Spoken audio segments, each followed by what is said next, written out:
up for Mr. Elliot Broder.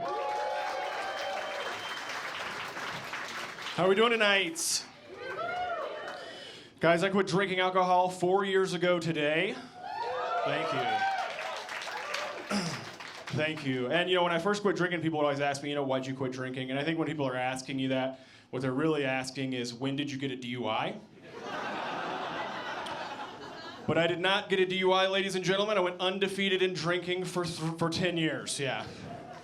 Thank you, yeah. There were probably some signs maybe that I should have quit drinking, though. Like one time, me and another comic, we got thrown out of a Waffle House for being too drunk, and they called the cops, which some of you guys are laughing, the rest of you guys are not familiar with the Waffle House business model. Yeah, see, they make like 75% of their income off people that are too drunk to be in other places. So if you're too drunk to be in there, and they can't handle it in-house, the cook, they got to call for backup. Like, they might as well call an ambulance, because you have alcohol poisoning. Yeah, the hash browns will not save you now. So now I drink non-alcoholic beer. Anybody else? Hell yeah, I guess. Non-alcoholic beer, one of the cool things about, actually probably the only cool thing about non-alcoholic beer is that you can drink it while you're driving.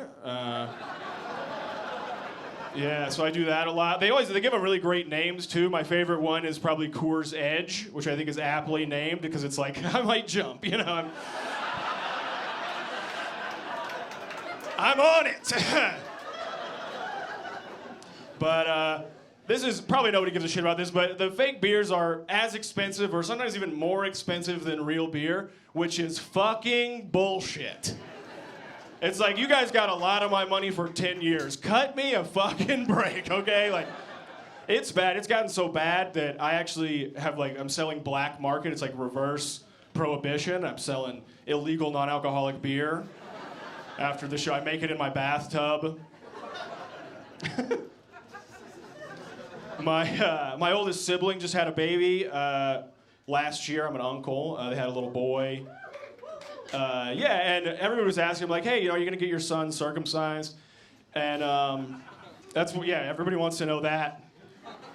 And to me, circumcisions always seem like a little bit like a scam. Imagine if you didn't know what it was and you're at the hospital and they're like, oh, congratulations.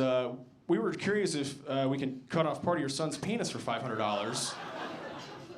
Be like, do you work here? What are you gonna do with the skin after you cut it off? Oh, we're gonna sell it to a cosmetic company. I mean, nothing. Don't worry about it. I am uncircumcised. You can probably tell from the tone of that joke. And for me, it's all I've ever known. It's never made any difference to me, but I do think it's gonna come in handy in the future. I've been with my girlfriend now for a pretty long time, and I'm trying to come up with a creative way to ask her to marry me.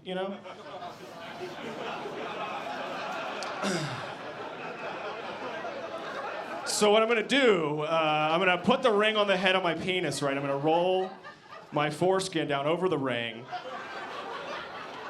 I see some of you guys shaking your heads, and I'm sorry that your partner isn't this romantic or creative. Okay.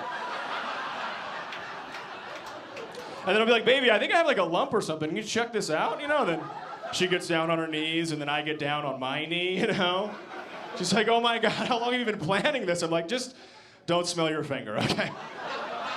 All right, guys, I've been Elliot Broder. Thank you guys so much. Keep it going for Andreas.